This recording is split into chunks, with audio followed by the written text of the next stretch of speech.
Guys, तो आज हम लोग नर्स्ट इक्वेशन के न्यूमेरिकल सॉल्व करेंगे। So the first numerical is calculate the electrode potential at a copper electrode dip in a 0.1 molar solution of copper sulfate at 25 degrees centigrade. The standard electrode potential at Cu2 plus Cu system is 0.34 volt at 298 Kelvin. पहले जो given है वो हम लोग लिख लेते हैं। जैसे 0.1 मोलार सॉल्यूशन, इसका कंसंट्रेशन गिवन है।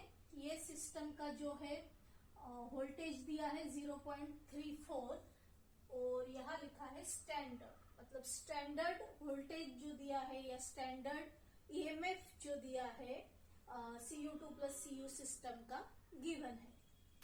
तो गिवन में हम लोग क्या लिखेंगे, पहले ये जो सिस्टम है उसका पोटेंशियल दिया है E Cu2 प्लस Cu कितना दिया है 0.34 वोल्ट, ठीक है।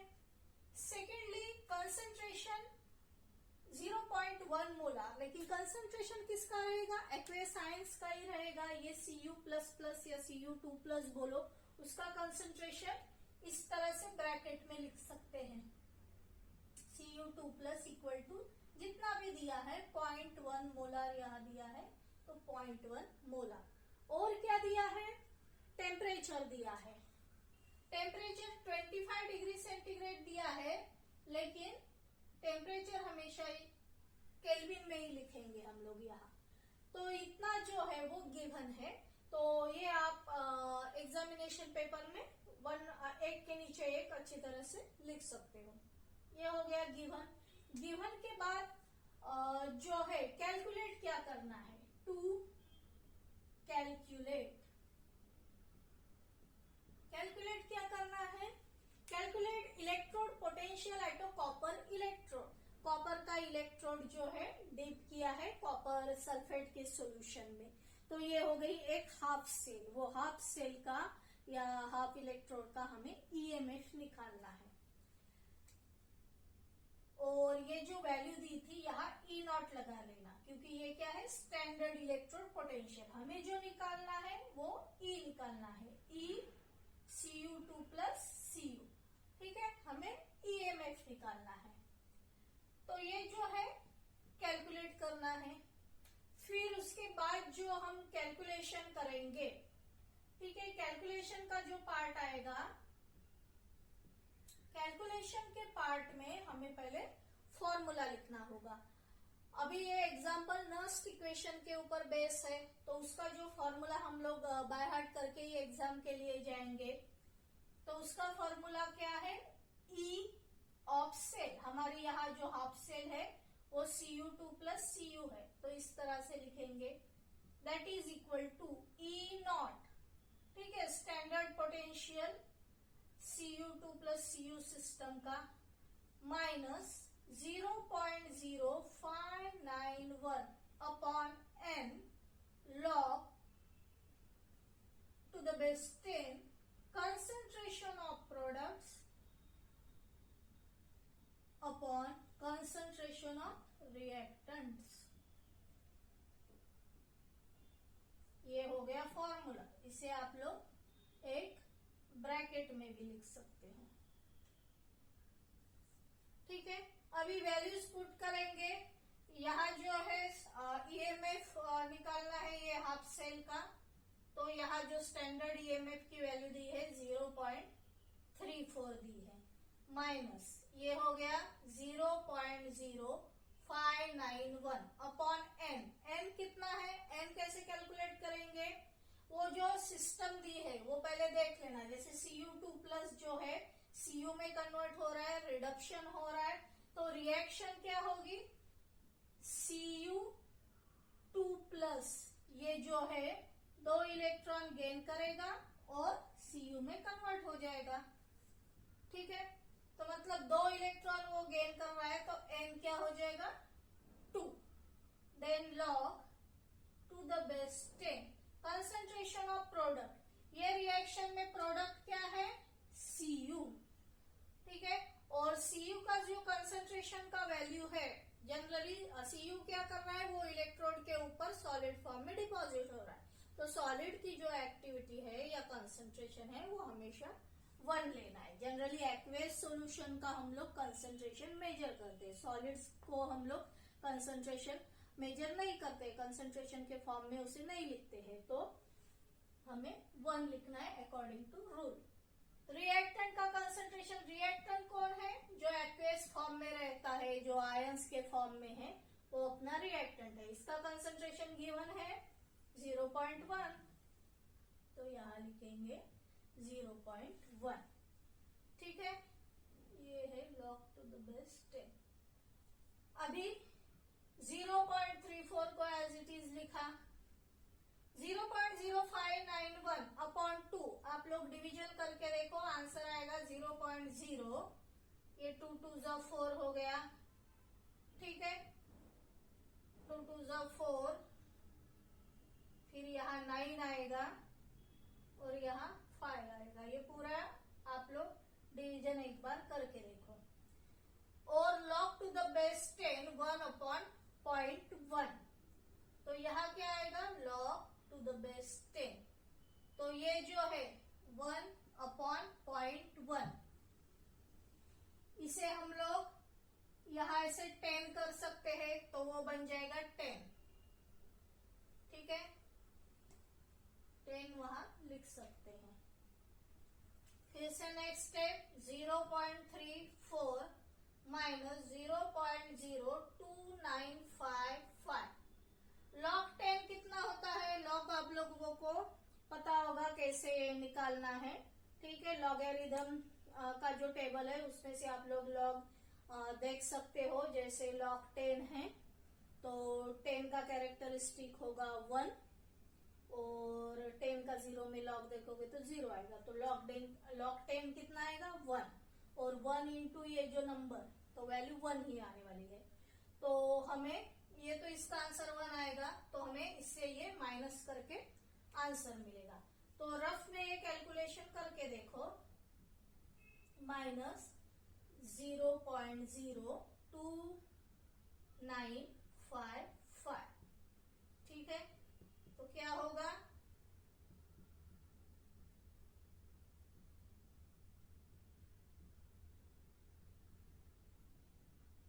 तो क्या आंसर आ रहा है हमारा, 0.31045, तो ये आंसर आ रहा है।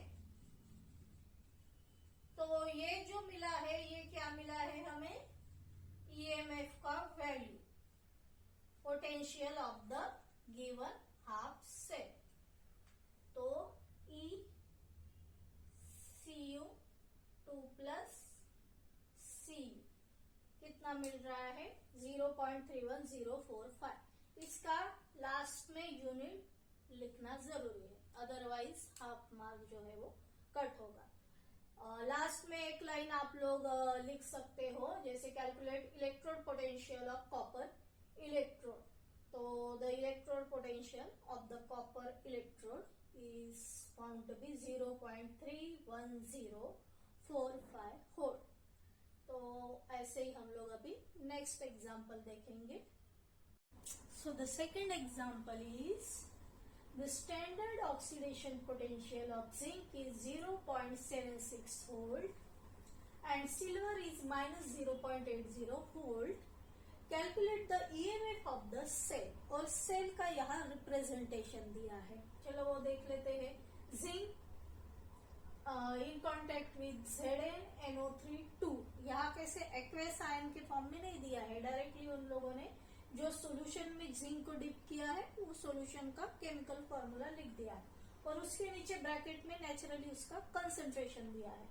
फिर ये सॉल्ट ब्रिज ड्रॉ किया है, AgNO3 का एक्वेस सॉल्यूशन, और उसका कंसंट्रेशन 0.1 मोलर, और यहाँ Ag in contact with Ag मतलब सिल्वर। तो यहाँ 2 इलेक्ट्रोड है, एक जिंक का इलेक्ट्रोड और एक सिल्वर का इलेक्ट्रोड। तो जनरली जैसे ही हम लोग सेल का रिप्रेजेंटेशन देखते हैं, वैसे ही फट से हम लोगों को रिएक्शन माइंड में आना चाहिए कि एनोड पे क्या रिएक्शन हो रही है, कैथोड पे क्या रिएक्शन हो रही है। ये एनोड है, ये कैथोड है, यहाँ ऑक्सीडेशन होगा, यहाँ रिडक्शन होगा। तो रिएक्शन क्या होगी, जिंक जो है, ठीक है, जिंक का ऑक्सीडेशन होगा तो वो Zn2+ में कन्वर्ट हो जाएगा, इलेक्ट्रॉन्स का लॉस करेगा। वो इलेक्ट्रॉन कौन गेन करेगा, सिल्वर गेन करेगा। मतलब सिल्वर जो है Ag+, एक Ag+ एक ही इलेक्ट्रॉन गेन करेगा, लेकिन यहाँ 2 इलेक्ट्रॉन जिंक जो है वो रिलीज कर रहा है, तो यहाँ 2 Ag+ लगेंगे जो 2 इलेक्ट्रॉन गेन करेंगे, प्लस किसमें कन्वर्ट हो जाएगा, वो ट्वाइस Ag में कन्वर्ट हो जाएगा। यहाँ ऐसे Zn2+ प्लस ट्वाइस Ag लिखेंगे। तो ये हो गई हमारी रिएक्शन, Zn2+ में कन्वर्ट हो रहा है, वही इलेक्ट्रॉन Ag+ गेन करके ट्वाइस Ag में कन्वर्ट हो रहा है। Calculate the EMF of the cell, ये पूरे सेल का हमें ईएमएफ निकालना है। तो पहले जो गिवन है वो देख लेंगे। जैसे standard oxidation potential of zinc is 0.76 volt. तो जिंक का जो दिया है वो ऑक्सीडेशन पोटेंशियल दिया है, तो EZn, ठीक है। तो ये यहाँ हम लोग ऐसे गिवन करके लिख सकते हैं, जो भी गिवन है, गिवन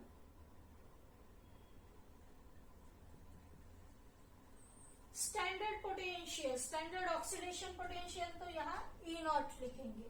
कितना दिया है, 0.76 वोल्ट दिया है, और यहाँ ऑक्सीडेशन पोटेंशियल की वैल्यू दी है। लेकिन हम लोगों को कैलकुलेशन के लिए क्या चाहिए, रिडक्शन पोटेंशियल चाहिए। तो 0.76 का निगेटिव वैल्यू हम लोग लेंगे, तो यहाँ जो है रिडक्शन पोटेंशियल -0.76 वोल्ट करके लेना है। ये कैसे है, रिडक्शन पोटेंशियल स्टैंडर्ड फॉर्म में। ये हो गया E0Zn equal to, then and silver is -0.80 volt. Silver का कितना दिया है, E0 ऑफ Ag लिखेंगे। सिल्वर का दिया है -0.80 वोल्ट, ठीक है। फिर से एग्जांपल एक बार रीड करो। The standard oxidation potential of zinc is 0.76 volt and silver is -0.80 volt. तो यहाँ ऑक्सीडेशन पोटेंशियल, सिल्वर का भी ऑक्सीडेशन पोटेंशियल दिया है, माइनस में है, तो नेचुरली हमें रिडक्शन पोटेंशियल की वैल्यू ली है, क्योंकि वही स्टैंडर्ड फॉर्म की वैल्यू है, तो हम उसे भी, उसका भी साइन चेंज कर देंगे। तो ये दोनों जो वैल्यूज है हमारे पास गिवन है। तो कैलकुलेशन का जो पार्ट है, कैलकुलेशंस में हम लोग क्या करेंगे, पहले फॉर्मूला लिखेंगे। E of cell find out करना है। E of cell equal to क्या होता है, ई ऑफ, अगर स्टैंडर्ड निकालना हो, E0 of cell, E0 of cathode. Cathode क्या है अपना, ये साइड का Ag, तो यहाँ Ag लिखेंगे, minus E0 of anode. Anode क्या है, जिंक का इलेक्ट्रोड। वैल्यूज पुट करेंगे। E0 ऑफ Ag कितना दिया है, यहाँ हम लोगों ने लिख दिया है दोनों भी वैल्यूज को। तो E0 of Ag 0.80 minus E0 of Zn कितना दिया है, -0.76। तो ये क्या हो जाएगा, प्लस हो जाएगा 0.76, ठीक है। दोनों की एडिशन रफ पे कर लो, जैसे 0.80 प्लस 0.76 और यहाँ आएगा 1.64। तो हमको यहाँ क्या मिल रहा है, 1.6 वोल्ट। लेकिन ये वैल्यूज कैसी है, standard EMF of the cell की वैल्यू हम लोगों को मिली है, लेकिन हम लोगों को EMF of the cell calculate करना है, क्योंकि इनके कॉन्सेंट्रेशन कैसे है, 1 मोलर नहीं है, स्टैंडर्ड स्टेट में नहीं है। तो ये तो standard EMF of the cell निकल गया, लेकिन हम लोगों को EMF of the cell, E of cell find out करना है। तो हम लोगों को नर्स्ट इक्वेशन की हेल्प लेनी पड़ेगी।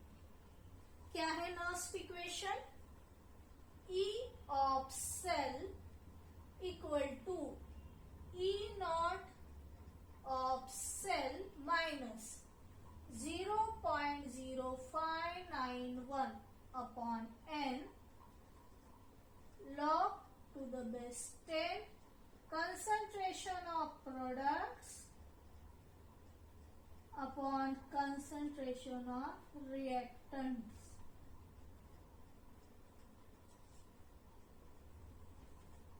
ठीक है, E नॉट ऑफ सेल की वैल्यू क्या मिलेगी 1.56 माइनस 0.0591 अपॉन n. n क्या है?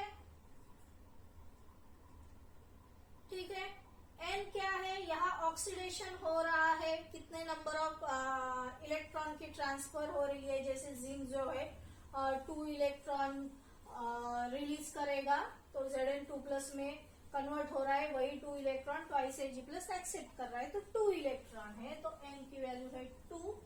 Then log to the base 10 concentration of product upon concentration of reactant. Product क्या है? यहाँ जो एक्वेस फॉर्म में है उसका कंसेंट्रेशन देखते हैं. तो जैसे Zn2+, ठीक है, ये हो गया Zn2+, और यहाँ डायरेक्टली Zn2+ का कंसेंट्रेशन नहीं दिया है, लेकिन उसका जो सॉल्यूशन है, सॉल्यूशन में नेचुरली Zn2+ के आयंस रहेंगे. तो कितना दिया है 0.25, तो यहाँ लिखेंगे 0.25. रिएक्टेंट में यहाँ Ag+ के एक्वेस आयंस है, AgNO3 के सॉल्यूशन में प्रेजेंट रहेंगे, जिसका कॉन्सेंट्रेशन 0.1 दिया है. आगे सॉल्व करेंगे. 1.56 minus 0.0591 upon 2 log to the base 10 0.25 upon 0.1. और यहाँ एक बात आप लोग याद रखो, ये जो कंसंट्रेशन रिएक्टेंट का है, ठीक है, रिएक्टेंट का कंसंट्रेशन इसकी स्टोचियोमेट्री में यहाँ 2 लिखा है, तो ये जो 2 है वो पावर में जाता है, तो मतलब 0.1 का यहाँ पावर होगा, इस तरह से स्क्वायर आ जाएगा. अभी ये जो है log to the base 10 as it is लिखा है, फिर वो जो 0.25 है, ठीक है, और 0.1 इंटू 0.1, 0.1 इंटू 0.1 क्या होता है? इस तरह से 0.01 होगा, 0.01. तो यहाँ भी 2 डिजिट के बाद पॉइंट है, यहाँ भी 2 डिजिट के बाद पॉइंट है, तो हम लोग इसका 25 लिख सकते हैं. तो यहाँ क्या लिखेंगे 25. अभी जो नेक्स्ट कैलकुलेशन है, नेक्स्ट स्टेप जो है वो क्या आएगी 1.56 माइनस, इसका ये डिवीजन कर लो. यहाँ डिवीजन की वैल्यू क्या आएगी 0.0, और 2 से इसे डिवाइड करो 0.0, जैसे पहले के एग्जाम्पल में भी हम लोगों ने किया था. तो इतना ये डिवीजन का वैल्यू आएगा 0.0591 upon 2. log to the base 10 25 का जो log देखना है वो आप लोग log टेबल में देखोगे. पहले 25 का कैरेक्टरिस्टिक, 2 नंबर है तो 2 - 1 1 उसका कैरेक्टरिस्टिक होगा, या इंटू का साइन है 1 पॉइंट, और 25 का 0 में log आप लोग log टेबल में देखो, और log टेबल में जो वैल्यूज है वो आएगी 3979. ठीक है, अभी आगे सॉल्व करेंगे. 1.56 माइनस, ये दोनों का आप लोगों को प्रोडक्ट लेना पड़ेगा. दोनों को मल्टीप्लाई करो और कितना आता है वो लिखो.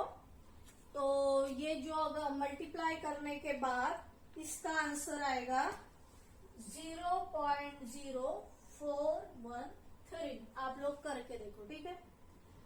और लास्ट में ये सब्सट्रैक्ट करना है, तो सब्सट्रैक्ट कैसे करेंगे?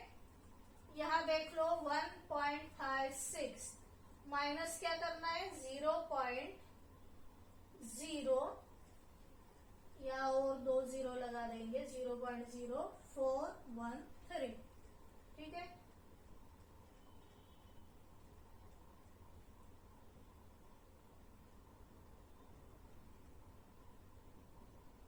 तो आंसर क्या आ रहा है 1.5187। तो ये आंसर हम लोग यहाँ लिखेंगे 1.5187 volt. Calculate the EMF of the cell, last में पूछा है। तो ई ऑफ सेल हमें कितना मिल रहा है, E of cell equal to 1.5187 volt. Last में एक लाइन लिख देना, therefore the EMF of the cell is found to be 1.5187 volt. तो अभी हम लोग नेक्स्ट एग्जांपल देखेंगे। Please calculate the EMF of the cell at 25 degree centigrade. Cell का रिप्रेजेंटेशन दिया है E not CO equal to minus 0.28 volt, E not CR equal to minus 0.74 volt. तो cell का रिप्रेजेंटेशन दिया है, तो हम लोग पहले सेल की रिएक्शन क्या होगी वो लिख लेंगे। तो एक साइड में हम यहाँ रिएक्शन लिख लेंगे, एनोड ये है और कैथोड ये है। तो एनोड पे नेचुरली ऑक्सीडेशन होगा, Cr से Cr3+ फॉर्म हो रहा है, मतलब क्रोमियम Cr3+ में कन्वर्ट हो रहा है, प्लस 3 इलेक्ट्रॉन रिलीज हो रहे हैं। ये हो गई ऑक्सीडेशन की रिएक्शन। ये इलेक्ट्रॉन कौन एक्सेप्ट कर रहा है, कोबाल्ट जो कैथोड है। तो ये कोबाल्ट जो है वो 2 इलेक्ट्रॉन ही एक्सेप्ट करता है, 3 इलेक्ट्रॉन रिलीज हो रहे हैं लेकिन 2 मोल इलेक्ट्रॉन ही वो एक्सेप्ट करेगा, क्योंकि उसकी वैलेंसी 2+ है। तो ये 2 इलेक्ट्रॉन एक्सेप्ट करके CO में कन्वर्ट हो जाएगा, ठीक है। तो यहाँ जो है इलेक्ट्रॉन का नंबर सेम नहीं है, तो इलेक्ट्रॉन का नंबर जो है वो सेम होना जरूरी है। तो क्या करेंगे, फर्स्ट इक्वेशन को 2 से मल्टीप्लाई करेंगे, सेकेंड इक्वेशन को 3 से मल्टीप्लाई करेंगे। तो क्या रिएक्शन मिलेगी हम लोगों को, यही हम कर लेते हैं। 2 से मल्टीप्लाई किया तो ये 2Cr हो जाएगा, और यहाँ 2Cr3+, और यहाँ हो जाएंगे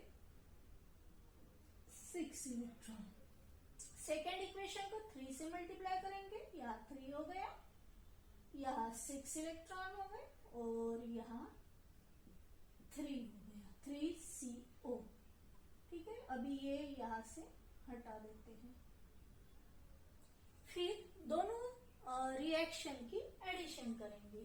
तो 2Cr प्लस 3CO2+, ये तो कट हो जाएंगे, गिव्स 2Cr3+ प्लस 3CO।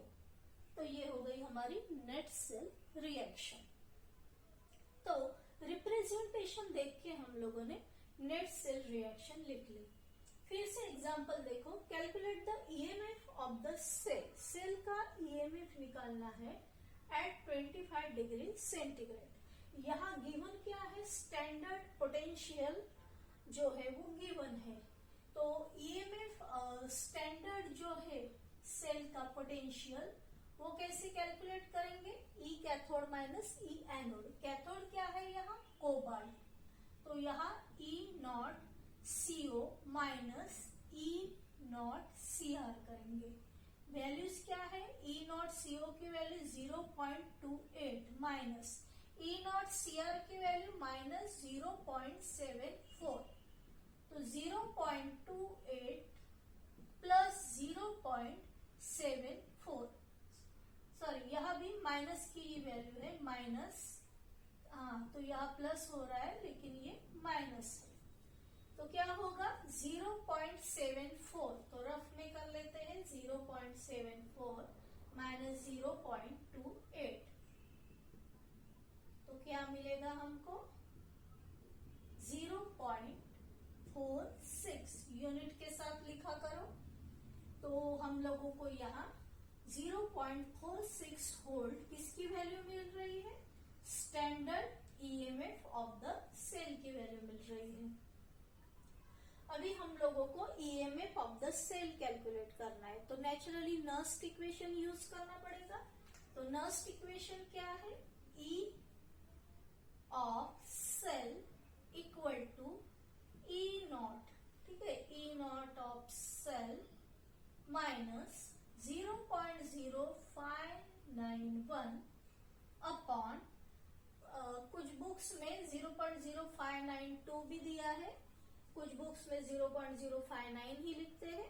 तो कौन सी भी वैल्यू जो भी आपका बोर्ड सिलेबस का टेक्स्ट बुक है आप लोग ले सकते हो। Upon n log to the base 10 concentration of products upon concentration of reactants। तो यहाँ क्या मिलेगा? ई नॉट ऑफ सेल की वैल्यू 0.46 निकाली है माइनस 0.0591 और ये n की वैल्यू क्या है? कितने इलेक्ट्रॉन ट्रांसफर हुए हैं? जैसे यहाँ 6 इलेक्ट्रॉन, ठीक है, तो यहाँ n की वैल्यू हम 6 लिखेंगे। log to the base 10 concentration of product. Reaction क्यों लिखी? हम लोगों को प्रोडक्ट कौन सा है, रिएक्टेंट कौन सा है पता चलता है। तो प्रोडक्ट जो है वो Cr3+ है, ठीक है, Cr3+। इसका कंसंट्रेशन दिया है क्या? देखो Cr3+ का यहाँ ब्रैकेट में कंसंट्रेशन लिखा है, कितना है? 0.0065 अपॉन रिएक्टेंट का कंसंट्रेशन, रिएक्टेंट CO2+, उसका कंसंट्रेशन दिया है क्या? 0.012, ठीक है। तो ये हो गई कंसंट्रेशन की वैल्यू, से ब्रैकेट डाल देंगे। अभी ये वैल्यू और थोड़ा सिंप्लीफाई करके हम लिख सकते हैं। जैसे देखो ये जो है 0.0065, ठीक है, तो ये वैल्यू को और नीचे की भी लिख लो 0.012। ये वैल्यू को हम 6.5 इंटू 10⁻³ भी लिख सकते हैं, ठीक है। नीचे की जो वैल्यू है उसे हम 1.2 इंटू 10⁻² भी लिख सकते हैं। अभी ये जो हमने प्रोडक्ट लिया है, जैसे प्रोडक्ट है तो स्टोइचोमेट्रिक कोएफिशिएंट उसका 2 है, तो यहाँ ऐसे स्क्वायर आएगा। इसका स्टोइचोमेट्रिक कोएफिशिएंट 3 है, तो यहाँ जो है क्यूब आएगा। तो ये वैल्यूज का स्क्वायर, इसका और इसका क्यूब लेना है, तो इसका भी क्यूब लेना है और इसका क्यूब क्या होगा? इसका जो है क्यूब लेना है और 1.2 का जो है वो स्क्वायर लेना है, ठीक है, और इसका क्यूब और ये इसका स्क्वायर लेना है। ऊपर की जो वैल्यू है उसका स्क्वायर लेना है। एक मिनट, ये थोड़ा रॉन्ग हो गया, इसका स्क्वायर लेना है और नीचे की जो वैल्यू है उसका क्यूब लेना है।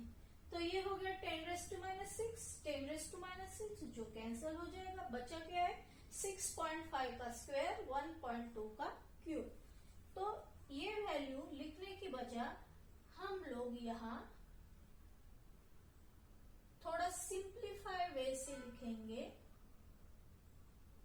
वो मैंने समझने के लिए आप लोगों को करके दिखाया। 6.5 का स्क्वायर लिखो, ठीक है, और 1.2 का क्यूब लिखो, ठीक है। तो यहाँ तक हम लोगों ने कर लिया। अभी क्या करेंगे कि लॉग का कैलकुलेशन पहले कर लेते हैं। तो ये कैलकुलेशन हम पहले कर लेंगे। यहाँ अगर लॉग फाइंड आउट करना है तो हमको क्या करना होगा? 2 log, ठीक है, 2 log 6.5 माइनस 3 log 1.2, 2 इंटू इसका लॉग कैरेक्टरिस्टिक 0 है, 65 का 0 में लॉग देखो। अभी आप लोग मेरे साथ लॉग टेबल में वैल्यूज देखो, मुझे बताओ। अभी ही कैलकुलेशन करेंगे। तो 65 का 0 में 8129 आता है। 8129 माइनस 3 इंटू इसका कैरेक्टरिस्टिक 0। 12 का 0 में लॉग देखो कितना आता है। 12 का 0 में आएगा 0792। ठीक है, अभी मल्टीप्लाई करना बाकी है, तो पहले ये दोनों को मल्टीप्लाई करते हैं। कितना आएगा? 9 2 जा 18 मीन्स 8, फिर 5, फिर 2 और ये 16। 1.6258 माइनस इसे भी मल्टीप्लाई करो, क्या आएगा? ये आएगा 6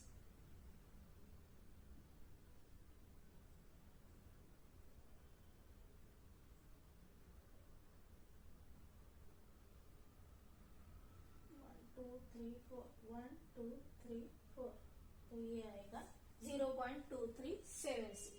अभी इससे ये माइनस करेंगे तो 1.6258 माइनस 0.2376।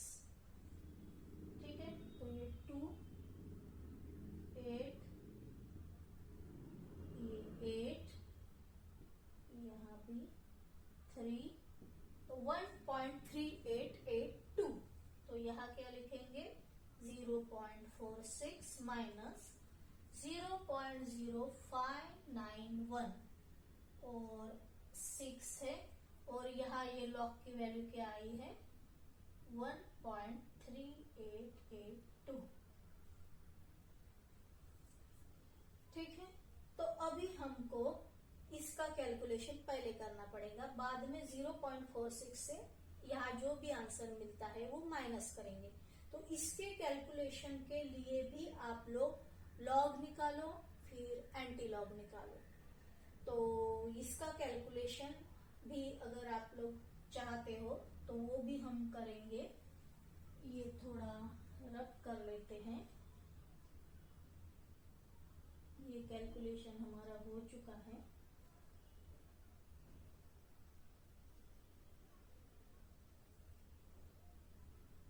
तो देखो, इसका जो है हर एक का मैं आप लोगों को लॉग बताती हूँ, उस तरह से आप लोग खुद भी लॉग टेबल में लॉग देखो। तो इसका जो है कैरेक्टरिस्टिक है बार 2, तो यहाँ आएगा बार 2.7723। आप लोग भी चेक करते जाओ। इसका कैरेक्टरिस्टिक 0 पॉइंट, और जब लॉग देखोगे तो 1424 आएगा, और ये log 6 मीन्स ये दोनों का प्लस है 0.7782। ठीक है, ये पूरा दोनों का एडिशन, उसमें से ये माइनस करो, करके देखो बार 2.1365 इतना आएगा। ठीक है, तो ये जब आता है तब ये फाइनल आंसर नहीं है, इसका भी हमें एंटी लॉग लेना है। सो एंटी लॉग ऑफ इसका, ये नंबर का एंटी लॉग 0.1365 का कितना आता है, ये एंटी लॉग के टेबल में देखो और मुझे वैल्यू बताओ। जब तुम देखोगे तब आएगा 1370, और ये बार 2 है तो 0.01370 इतना आएगा। तो अभी हम क्या करेंगे? 0.46 माइनस 0.01370। ठीक है, इसे माइनस करेंगे तो हमको आंसर मिल जाएगा। तो क्या है ये? 0.46 माइनस 0.01, यहाँ 2 0 लगा देते हैं, 1 3 7, ये 0 ही है, तो ये आएगा 3, फिर ये आएगा 6, ये आएगा 4 4 0, तो क्या आंसर मिलता है 0.4463 वोल्ट। यूनिट लिखना नहीं भूलना है। तो हमको क्या आंसर मिला 0.4463 वोल्ट। तो ये क्या है, EMF of the cell. Last में एक लाइन लिखो जो क्वेश्चन में पूछा है, calculate EMF of the cell at 25 degree centigrade. So the EMF of the cell at 25 degree centigrade is 0.4463 volt. तो ये हो गया हमारा थर्ड एग्जाम्पल। अभी नेक्स्ट फोर्थ एग्जाम्पल देखेंगे। दी है Mg plus twice Ag plus, bracket में कॉन्सेंट्रेशन दिया है 0.0001 मोलर, गिव्स Mg प्लस 2, फिर से ब्रैकेट में concentration 0.10 molar plus twice Ag। Values दी है E0 Mg2 plus Mg minus 2.36 volt, E0 Ag plus Ag 0.81 volt, and calculate E0 of cell, E cell and cell notation लिखना है। तो पहले क्या करेंगे, E0 ऑफ सेल कैलकुलेट करेंगे क्योंकि स्टैंडर्ड वैल्यूज जो दोनों भी इलेक्ट्रोड की ऑलरेडी गिवन है। तो E0 of cell equal to E0 cathode, cathode क्या है, क्या है यहाँ E0 ऑफ कैथोड माइनस, पहले ये लिख देते हैं E0 of cathode minus E0 of anode. अभी जिसका रिडक्शन पोटेंशियल ज्यादा रहेगा वो रहेगा कैथोड। किसका रिडक्शन पोटेंशियल ज्यादा है, Ag का, ठीक है, सिल्वर इलेक्ट्रोड का। तो ये क्या हो गया, कैथोड, और ये क्या हो गया, एनोड, ठीक है। तो यहाँ ऐसे E0 जो कैथोड है Ag माइनस E0 एनोड जो है Mg, इस तरह से लिख सकते हैं। That is equal to, value क्या है 0.81, तो ये वैल्यू दी है 0.81, फिर माइनस का साइन आएगा और ये वैल्यू माइनस में है, माइनस 2.36, और दोनों की एडिशन हो जाएगी 2.36। रफ में एडिशन कर लो, 0.81 प्लस 2.36, तो यहाँ 7, तो यहाँ 3.17, तो ये क्या आएगा 3.17, और यूनिट लिखना नहीं भूलना है, 3.17 वोल्ट जो है वो standard EMF of the cell की वैल्यू आ गई जो हमें फर्स्ट निकालना था। अभी है E of the cell. E of the cell के लिए नेचुरली नर्स्ट इक्वेशन यूज करना पड़ेगा। तो क्या है Nernst equation, E of cell, ठीक है, E of cell equal to E0 of cell minus 0.0591 upon n log to the base 10 concentration of products upon concentration of reactants, ठीक है। तो वैल्यूज पुट करेंगे, E0 ऑफ सेल अभी find out किया है 3.17 minus 0.0591 upon n। n means number of electron transfer, जैसे Mg से Mg+2 बन रहा है, या आप लोग यहाँ साइड में रिएक्शन भी लिख सकते हो, जैसे ये मैग्नीशियम है, ठीक है, ये Mg+2 में कन्वर्ट हो रहा है, +2 इलेक्ट्रॉन, ये 2 इलेक्ट्रॉन कौन एक्सेप्ट कर रहा है, Ag, तो ट्वाइस Ag, ठीक है, ये 2 इलेक्ट्रॉन एक्सेप्ट करेगा और 2Ag में कन्वर्ट हो जाएगा।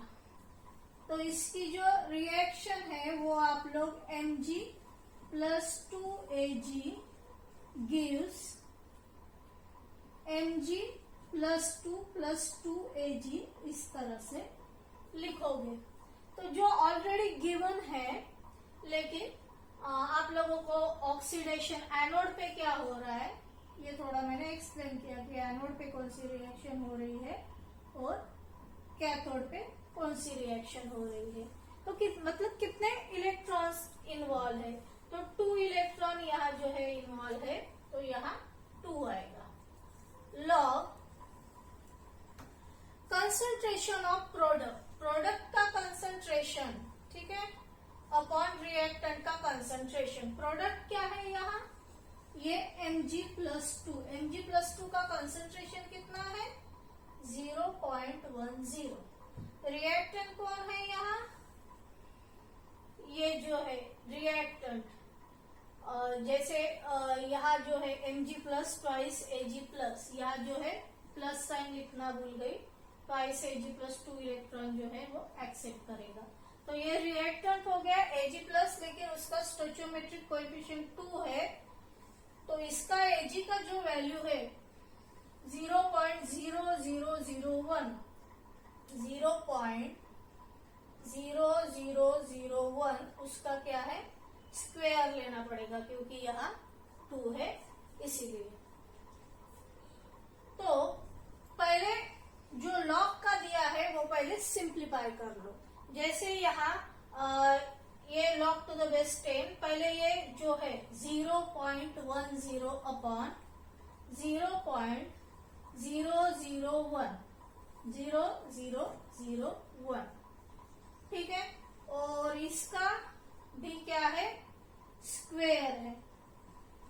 तो इसे पहले सिंप्लीफाई कर लो, जैसे ये हो जाएगा 0.10, तो ये जो है इसे हम 10⁻⁻1 लिख सकते हैं, और ये जो नीचे का है 1 2 3 4, ठीक है, 4 नंबर है, तो इसे 10⁻⁻4 लिखेंगे, ब्रैकेट के बाहर 2 है, तो ये क्या हो जाएगा 10⁻⁻1, 10⁻⁻8, और ये 10⁻⁻1 ये ऊपर चला गया 10⁻8, तो ये हो जाएगा 10⁻7, ये ऊपर चला गया तो ये प्लस हो गया, तो ये जो है ये हो जाएगा 10⁻7,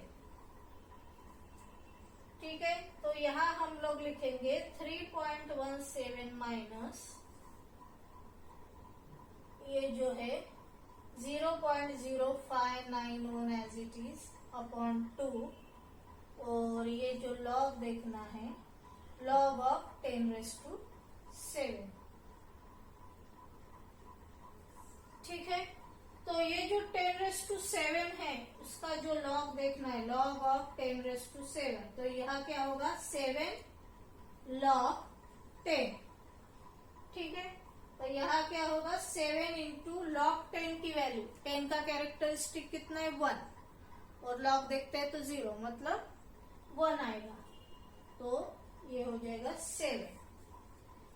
तो यहाँ क्या मिलेगा 3.17 माइनस 0.0591 अपॉन 2, ये भी इसका भी आंसर निकाल लेते हैं, इसे भी 2 से डिवाइड कर देंगे तो मिलेगा 0.0, 2 से इसे डिवाइड करो, 2 2 जा 4, सो यहाँ 2 आएगा, और 2 से फिर ये जो है 9 आएगा यहाँ, और 5 आएगा, और यहाँ log 10⁻7 की जो वैल्यू है वो आया है 7, ठीक है। फिर क्या करो 3.17 माइनस ये दोनों को मल्टीप्लाई करो, और जो वैल्यू आती है वो यहाँ लिखो, ठीक है। आप लोग मल्टीप्लाई करो और मुझे वैल्यू बताओ, मैं डायरेक्टली आप लोगों को यहाँ वैल्यू लिख के देती हूँ, जो आती है 0.2065, इतनी वैल्यू आती है। अभी लास्ट की स्टेप क्या है, इससे ये हमको माइनस करना है, 3.17 माइनस ये वैल्यू करनी है। तो यहाँ से थोड़ा सा हम रफ कर लेते हैं ये पार्ट, और यहाँ माइनस करके देखते हैं, मतलब 3.17 माइनस 0.2065, यहाँ 0 लगा देंगे। सो हम लोगों को जो मिलेगा 2.9635।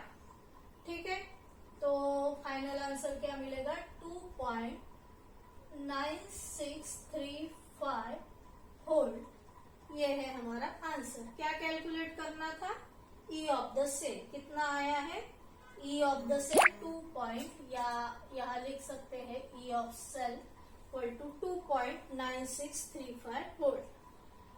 ठीक है, फिर लास्ट में पूछा है सेल नोटेशन। तो सेल नोटेशन जो है, रिएक्शन तो ऑलरेडी गिवन ही थी, रिएक्शन हम लोगों को लिखनी नहीं थी, ओनली सेल नोटेशन पूछा था, मतलब सेल को कैसे रिप्रेजेंट करेंगे।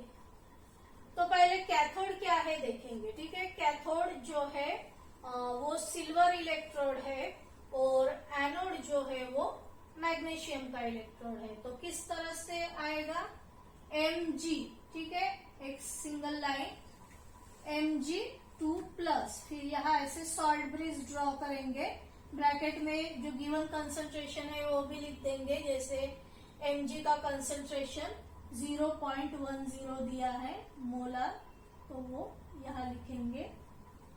फिर डबल लाइन यानी सॉल्ट ब्रिज, फिर Ag का लिखेंगे Ag+, फिर सिंगल लाइन Ag, और यहाँ भी Ag+ का पहले कंसंट्रेशन लिख लेंगे। क्या है कंसंट्रेशन, 0.0001 मोलर,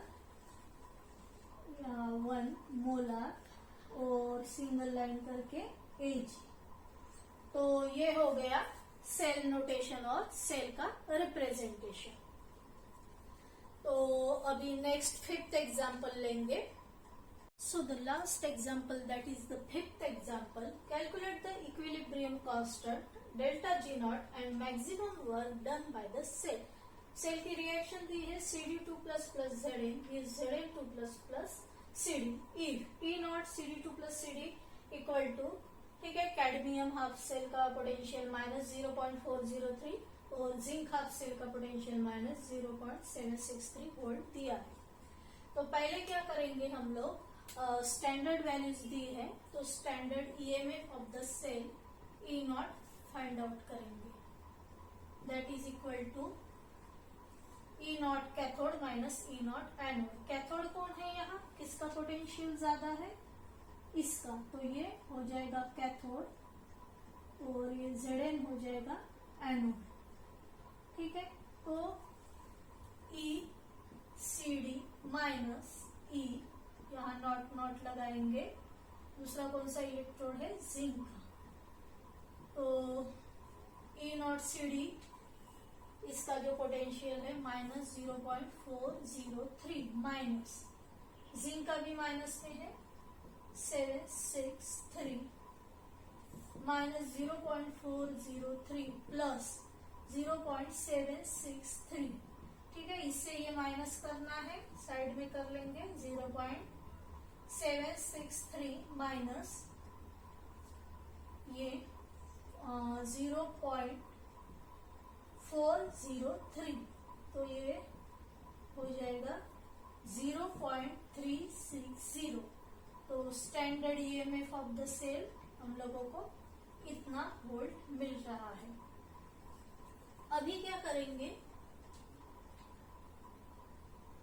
यहाँ इक्विलिब्रियम कांस्टेंट फाइंड आउट करना है, तो जो नर्स्ट इक्वेशन यूज करना होता है वो E of cell equal to E not cell, ठीक है, -0.059 अपॉन n log Kc। जब भी इक्विलिब्रियम कांस्टेंट फाइंड आउट करना है तो इक्वेशन में, नर्स्ट इक्वेशन में log Kc करके लिखते हैं। अभी इक्विलिब्रियम कांस्टेंट फाइंड आउट करना है, मतलब रिएक्शन एट इक्विलिब्रियम है। At equilibrium EMF of the cell is 0। Cell का ईएमएफ कितना होता है, 0। तो 0 equal to E not cell की वैल्यू पुट करो 0.360 माइनस 0.059 अपॉन एन। एन अभी बहुत सारे एग्जाम्पल सॉल्व किए हैं, तो एन कैसे कैलकुलेट करना है आप लोगों को पता चल गया होगा। जैसे एनोड मतलब जिंक जो है 2 इलेक्ट्रॉन लॉस करेगा, कैडमियम के ऊपर भी 2 प्लस चार्ज है तो वो 2 इलेक्ट्रॉन एक्सेप्ट करेगा, तो एन क्या होगा 2। लॉग केसी को एज इट इज लिखेंगे, ठीक है। अभी और थोड़ा सिंप्लीफाई करेंगे, ये वैल्यूज को ये साइड में अगर लेके गए तो 0.360 मिलेगा, ये साइड में ये माइनस हो जाएगी, यहाँ क्या बचेगा अपॉन 2 और ये लॉग के सी। अभी क्या करेंगे, ये जो दोनों भी साइड में अभी माइनस माइनस साइन है तो वो कैंसिल हो जाएगा, और क्या कर सकते हम लोग, ये 360 यहाँ डिवीजन में है तो यहाँ इंटू कर सकते हैं, ये मल्टीप्लाई में है तो यहाँ डिवाइड कर सकते हैं 0.059, तो क्या बचेगा ये साइड में लॉग के सी। केसी को फाइंड आउट करना है तो केसी को थोड़ा अलग किया है। 0.360 इंटू 2 डिवाइडेड बाई 0.059, इसका आंसर निकालो और मुझे बताओ कि ये पार्ट कैलकुलेट करके ये साइड में क्या वैल्यू आती है, ठीक है। तो ये जब आप लोग कैलकुलेट करोगे तो ये साइड में वैल्यू आएगी, अभी मैं लिख के दे रही हूँ 12.2034, 12.2034, और यहाँ ये साइड में क्या है लॉग के सी, ठीक है। तो ये लॉग केसी अगर फाइंड आउट करना है, उसके साथ लॉग अटैच है तो इसका एंटी लॉग लेना पड़ेगा ये नंबर का, तो एंटी लॉग ऑफ 12.2034, ठीक है, 2034 इक्वल टू, ये लॉग हट जाएगा और यहाँ हमको मिलेगा के सी। तो एंटी लॉगरिथम के टेबल में एंटी लॉग फाइंड आउट करो, तो अभी मैं डायरेक्टली आप लोगों को जो भी एंटी लॉग फाइंड आउट करके आंसर आता है वो बताऊंगी। तो अगर इसका एंटी लॉग फाइंड आउट किया तो हम लोगों को केसी की वैल्यू मिलेगी 1597 एंटी लॉग मिलेगा, और ये जो 12 है वो टू द पावर 10 एक नंबर डिजिट के बाद पॉइंट देना पड़ता है, तो ये हम लोगों को किसकी वैल्यू मिली, केसी की वैल्यू मिली, ठीक है। Therefore KC equal to 1.597 into 10⁻²²। तो इस तरह से हम लोगों ने अभी इक्विलिब्रियम कांस्टेंट की वैल्यू फाइंड आउट की है, लेकिन अभी डेल्टा जी नॉट भी फाइंड आउट करना है। Delta G naught equal to minus N F E, ठीक है, E naught EMF of the cell. यहाँ ये 2 है एन, फिर ये 96500 into E naught of cell कितना है 0.306, ठीक है। तो ये कैलकुलेट करो और मुझे बताओ कि कैलकुलेशन का वैल्यू क्या आ रहा है। तो अगर कैलकुलेट किया हो तो चेक कर लो, ये आएगा 480 यहाँ जूल, और इसे अगर किलो जूल में कन्वर्ट करते हैं तो 69.480 किलो जूल मिलेगा। और अभी maximum work done by the cell, ये भी पूछा है, maximum work done by the cell. तो work done by the cell equal to minus delta G होता है, डेल्टा जी। डेल्टा जी की वैल्यू कितनी आई है इतनी, और उसका फिर से माइनस अगर लेंगे 69.480 तो क्या हो जाएगा, ये ऑलरेडी माइनस माइनस प्लस हो जाएगा 69.480 किलो जूल। तो maximum work done by the cell is 69.480 joule. तो इस तरह से हम लोगों ने 5 एग्जाम्पल्स सॉल्व किए हैं एंड इसी टाइप के एग्जाम्पल जो है वो बोर्ड एग्जाम में आएंगे। So thanks for watching this video.